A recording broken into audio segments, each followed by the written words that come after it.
was. Yeah, whatever. All right, Tone. Yeah. Moving on to our final topic Yeah, of yeah. the evening.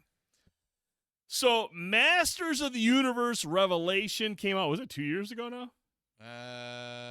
It's about 2 years, I think. 2 years ago.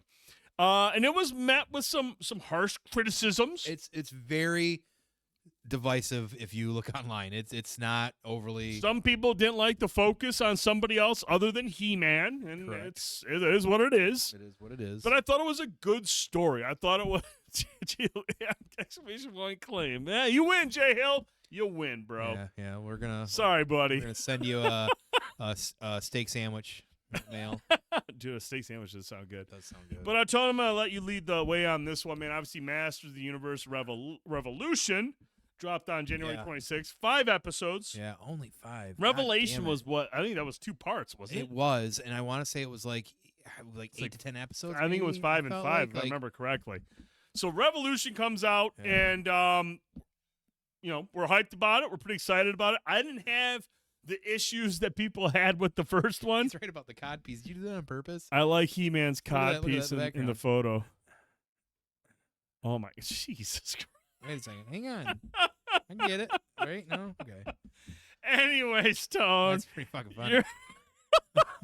Damn it. Now I got to move this photo so it's not there. That looks so bizarre. Bizarre. Very bizarre. But Tone, Yeah. Obviously Revolution follows up Revelation, shorter season. But by all accounts, I think you and I agree. I think it was the better of the 2 seasons by far. I know there's been a few people that actually said that as well too. I know Jeff over there on 7D also felt this is the best of the 2 as well. And I guess I didn't look at it that scope because I loved Revelation first. God damn it! I know I'm gonna fuck that up all the time. So I love this as well too. But I do know that in the 5 episodes, I sat there and watched that, and I power watched them in like 2 sittings. And I was just getting excited. I felt like a fucking kid. Yeah. And like I'm pretty animated about things like that anyways. Like you can ask, probably Britt's a good example to ask, or just anybody that watches even wrestling with me. Like I get very animated and excited into things. Sure. And I still do with even like things like this. He-Man was one of my favorite, and Masters of the Universe. Always will be. Masters of the Universe was one of my favorite cartoons and toys that I played with as a kid. I had a fucking ton of them. They knew what they were doing. They got us. They did back then. 80 was all about hooking you into it. And for all intents and purposes, the cartoon and the messaging and the dialogue were very subpar, like they all were, because they were just trying to get you hooked and buy the toy. Well, this has done a great job of like modernizing it, bringing it in, giving you better dialogue, giving you rich stories, but also, oddly as it is, through all of this, both of them, Revelation and Revolution, like canonizing, Easter egging everything as well too. Dude. There's been so much going on with this as well too. And I think you can talk about the one thing that just blew my mind, and I had to message you about, and you can right. So it was noticed actually online in one of the trailers. Somebody's like, "Is that fucking Gwildor?" Because Gwildor was in the movie. Is this what you're talking about? Right. Yeah. The movie Dolph Lundgren, which has. It's a pretty weird line when it comes to that. As a kid, I still loved it. I knew even watching it as a kid, I'm like, this is kind of like, why are they using these characters? They're not from fucking Massey, whatever. But we talked about, we think it's just because of practical effects and for budget constraints. Some of them, yeah. Gwildor specifically. Orko versus Gwildor specifically, I think is the main one. But like, they didn't really use they used Beastman, but like they had like Blade, that guy named Blade and stuff like that. Like, why would you use Stinkor or I don't fucking Trapjaw for Christ's sake? Yeah. And they didn't. And again, who knows what it was? Maybe budgeting. I don't know. But it's been regarded as kind of something that a lot of people forget, and there's a small cult following of us that still do love and watch the movie. I am one of these people. Mm-hmm. But what this show did is not only bring Gwildor into the cartoon, which I don't think he's ever been a cartoon member or whatever. He hasn't. Is that when Man-at-Arms came up to Gwildor and said this, and this is what blew my mind about it. It wasn't necessarily Gwildor, but he recognized the fact. He made the comment. He says, "We once traveled across the stars," which is a direct recognition. That's a word, probably not. Recognizing the He-Man Masters of the Universe movie from the 80s, making that canon in the actual like He-Man universe, and that's fucking nuts. Dude, when Gwildor showed up, immediately nuts. when he showed up, I was just like, I know he wasn't in the cartoon. Yeah. And like I remember actually the cartoon I'm more familiar with that. I remember that better than I do the fucking movie. Mm-hmm. I was not a huge fan of the movie. I mean, because I was just like, this feels like a fucking not, like this felt like, to me it felt like almost like disrespect. I was like, you're not taking something that I used to love as a child seriously enough. And that's fair. And that's the only reason I was not a huge fan of it. I mean, I appreciated it for what it was. I just thought Skeletor looked so fucking cool. cool. I'm going to ask you a point blank question in a minute, because Frank Langella's Skeletor was one of the best, gnarly. like best things ever. He was pretty awesome. He was amazing in it. But like when Gwilder showed up, I was just like, he wasn't in the cartoon. I know he was in the movie. And I just thought that was wild because by all accounts, I always thought the movie was kind of something everyone was kind of like, we don't really talk about kind of like it was that. own thing, right? Yeah. We don't really talk about they that. They managed to change that. They tried, but Ben, the way that Kevin Smith brought him into this, the way that they worked him into the story, it was just kind of like, okay, it's cool. You know, he's a cool character, and he serves a purpose in this universe. I dig that. He's well, just like Orko, which I think is why he was replaced, because they were, they didn't have the budget or the technology to do. Because Orko flies around everywhere. He's a fucking apparition or whatever. But Orko, it's the yin and yang when it comes to the He-Man universe. It's always about, and they really talk heavily in this series, which I appreciate about it. It's always the science and technology and the magic. That was such a huge part of the story. I mean, because when you go back and look at even the old He-Man toys, it's always been highly weird technology, but also in this magical world. So it's a lot of things. So there's a lot of weird like meta-ness to this series as well too, which I appreciate. So it made sense to bring Gwildor in because what they were doing needed both of those to combine. So I thought that was really neat that they did that. And again, Man-at-Arms to point that out was pretty neat. And there's some other great Easter eggs about this series as well too. Like in the 2000s, early 2000, 2001, there was a He-Man Masters of the Universe series. It was more or less a remake that not everybody's a super fan of. I'm a big super fan of it because it modernized the characters and look. It went from like the short, stocky looking characters to more of like, just more proportionate characters and just kind of redesigned and reimagined some of these characters. And what they did in that series that I thought was neat is to give Skeletor more of a diverse background. So just being Skeletor, and he was originally a character named Keldor. Yep. And that was pretty much packaged into that series by itself for the most part. And again, if there's comics and things out there, which I know exist, I don't really dive into that. I just pretty much follow the cartoons. So I know there's probably content out there that I'm missing. I'm just talking from the perspective of the cartoons.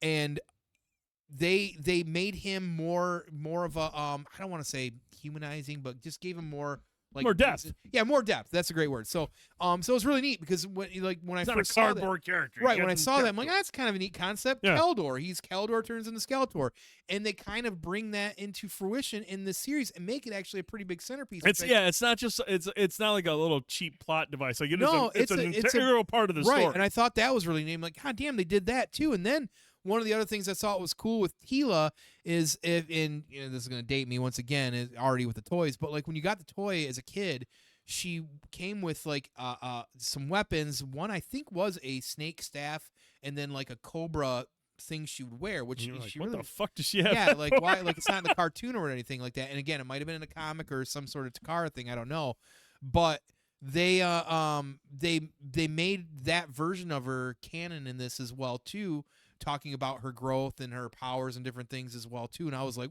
what the fuck? Like, I did not expect that, such a random thing to do. Yeah. And I felt like they do this constantly through the series. I mean, I remember when Scareglow showed up in the first part of this the series, everybody was like, whoa, like this is a character that was just like so minuscule and whatever. Yeah. And now he's an integral part of it as well too. So that was pretty neat. So as you can tell, probably I'm a big fan of this. I really dug what they did with the technology thing with Keldor to Skeletor, even as somebody who, because they bring in Hordak, which is really interesting. Fucking Keith David, man. Keith David does the voice of Hordak, which is great, and right away I didn't realize really quick. Sorry to cut you off. Yeah, I didn't realize that was Bill Shatner as Keldor. That was William Shatner. Really? Yes. I thought it was Stephen Root at first because I knew Stephen Root was in the show. He's the cat. Battle Cat. Yeah, Cringer. That's Stephen Root. And when Keldor was talking to us, I was like, man, that sounds like Stephen. I wonder if he's doing both because there's several characters that some of these. And there's a lot of voice act. Yeah, there's a lot. But when I looked up, that's William Shatner as Keldor. I was like that. And when I read that, I was like, I can hear it now. Oh, sorry, continue. Fucking crazy. I didn't know that. because Mark Hamill does such a great job of Skeletor. Where was I? Shit, you were talking about Hordak. Hordak. So Hordak, which is interesting that they brought him into this. Hordak is technically the main villain for the She-Ra. She-Ra, yep. Which, growing up, for me and my sister, I had the He-Man toys and the Skeletor toys, and his crew. She had She-Ra and Hordak and all well, them. she didn't have the Hordak. I had the Hordak, but it would allow us to, like, play together. Yeah. You got that connection. You got that, yeah. Yeah, she had the She-Ra castle. I had Grayskull Hordak castle in the Snake Pit, and she had, like, this fucking massive She-Ra castle and all these She-Ra characters. Yeah. So it was crazy to see them bring him in like they did and kind of put a new twist to him and what he's doing and all his mechanisms and stuff like that and a crossover like that. Really fucking neat. And the last thing I'll say, which is cool, is you see He-Man right now with his spiky boner. The armor that he's wearing there there was different versions of He-Man as a character when you bought him as a toy. I had one that moved around his chest piece. This is this one. So that's what I had. So this is where he had the armor, and it would be normal. And if you got battle damage, there'd be a crack through it. Yeah. Yes. So in this, he gets handed something from the new Man at Arms. He puts it on his chest, and later on, it turns into this armor. He walks into a room in his chest, and because he doesn't have the sword, yeah. Yeah, he slaps it because he got battle damage on it, and it flips around. I thought that was a really neat touch. So it's unique how they take all these different forms of the toys, even just the toys, and turning it into an integral plot. And they don't do it in a way that are like in your face about it. It's very subtle, and you're just so fucking subtle, and you're not gonna. And which is how Easter eggs should be. They shouldn't be like in your face. They don't you always should have be to like, be. wait a minute. Yeah, I know that. Yeah, and like I think that was part of my excitement of this series because it's done that very frequently. And listen, it's such a random. Like there's a crazy cult following fandom to Masters of the Universe and He-Man. It's fucking massive, and I know this because I'm a toy collector and a collector of antiquities, and I see these people out there, and I see like the revamped versions of these characters. They continue to repackage these characters and sell them, different versions of them. This is like I collect a lot of Star Wars things. There's a lot of group out there that just solely do this, and you will see prices of these figures. Retro ones, whatever. It's fucking wild. And I'm very thankful that we can continue to have cartoons like this, but are more adult oriented and targeted to us. Kids can watch them, but they're targeted for us and enjoy them. And man, I want. Here's my only complaint. Yep, that's what I wanted to talk to you about. Only 5 episodes. I felt like they compressed a lot. I do agree to an extent, but at the same time, I'm kind of glad I went with 5 because I didn't feel the rushed thing, but I do feel like if they would have dragged it out more, it would have kind of like watered it down a little bit. And then I would have been like, okay, now it feels like it's dragging too long. Yeah. I mean, just because I feel like it is a slippery slope, because you and I have talked several times in the past, there are shows that get dragged out way too long. It's true. And there are some that are way too short and they don't get enough content. I felt like this was, compared to the first season, I liked it shorter because each episode had more weight to it. Never in those 5 episodes I was like, this is kind of getting long in the tooth. Yeah, that's fair. And I think there was definitely a lot going on. That's probably part of why I was getting excited watching. Like, oh my God, look at these stuff. It's effective. Like, it's awesome all the way through. But also in 5 episodes at the end of last season or whatever it was, you had Hordak showed up, and we had that resolved in like 5 episodes. Yeah. And honestly, it's what he was doing and the concept of what he was doing was cool. But it felt like it didn't have any like outside of like we gotta fix this problem. It didn't feel like it had impact. Like he didn't seem like a super like villain, right? Like I feel like what they were building. Right, it didn't feel like there was like consequences or enough stakes involved. That makes sense too. There was some great character development with like Tila, especially. Her story has been fucking awesome. Right, but I do feel like obviously based on the end credit scene, I also don't think we've seen the end of... No, clearly they're gonna dangle a carrot up there. So if we can get another 5 episodes to kind of continue some of that, hey, I'm fine on that. I know that like this is crazy, but as far as like these remakes, these reboots, these revisions, all this stuff, this is definitely been some of my most favorite. I absolutely love, like, yeah, maybe the first season's a little bit long in the tooth at times or whatever it is, but I'll tell you what, I couldn't be any more happier with a shitty grin on my face watching every fucking episode. And I literally, my plumber was here working when I was watching the last 3 episodes the other day, and he was in and out, and he wasn't paying attention, he wasn't stopping and watching, but he came in one time and I was watching. I'm like, you grow up with He-Man? And he just looked at me, he's like, I've already watched these and I can't. He's like, and I fucking love it. And I'm like, Fuck yeah, man. That's right. So what are they going to call it? It goes from Revelation to Revolution to what? Resolution? Is that what the last one was called? That's a good Resolution. Like the final. I'm assuming it's going to be a 3-part series. I'm assuming. I don't see them dragging out super long. But here's the question I wanted to ask, man, because I feel like this is always a conversation when it comes to the characters that we love and adore. Yes. Who has been the best Skeletor? The original, Frank Langella, or Mark Hamill? Which Skeletor do you feel has been? Because I'm not going to sit there and fuck around with He-Man, because for me it's the cartoon. Yeah. Dolph Lundgren can go fuck himself. And this guy is good. He's fine. But the original He-Man is always going to be mine. But Skeletor, I feel like there's room for conversation. Yeah, I think that, like, listen, I love Frank in that movie. I think he's great for live action because he was fully committed to it. Yeah. And I love Mark Hamill. Mark Hamill is the voice of many things that I like.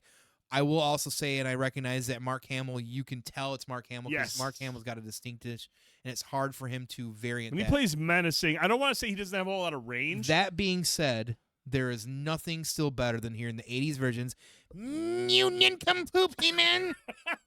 You nitty bob boob face. You know, that version of Skeletor, I think, that's with the peak. campiness, I think that is still the best version of Skeletor, at least by voice. I definitely appreciate how they've, give that character more depth, even really in the He-Man movie and his aspiration. Sure. I mean, he's always wanted the power of Grayskull anyways. But I still think the 80s original guy just has a little bit of edge on it. Dude, Frank Langella was just fucking. I mean, first of all, you got Frank Langella playing Skeletor in a He-Man movie, which is like something you would just be like, "Who? Wait, why is he?" In this movie? He was great in it. Like he commanded. And he was and I remember the reason he took this because his kid said, "Oh my God, you gotta play Skeletor." Yeah. And like he said, I didn't want to disappoint my kids, so I'm gonna fucking go on there. And he was like all in. Like he was fucking awesome. Probably the best performance consistently throughout that movie by far was Frank Langella's Skeletor. It was fucking amazing. Oh, you mean Tula. Fucking, I mean, look, man, I understand Dolph Lundgren is a fucking staple of the 80s and whatnot, but Jesus, that was just, you couldn't find anybody else. I would have rather seen Flash Gordon, Sam, what's his name? Sam, God, I can't remember his last name. The guy who played Flash Gordon. I'd rather see him play fucking He-Man. He had a good look for it, too. He would have been perfect. Dolph was close to the look. I think it was just that. You just can't act. Okay, maybe. Yeah, I mean, yeah.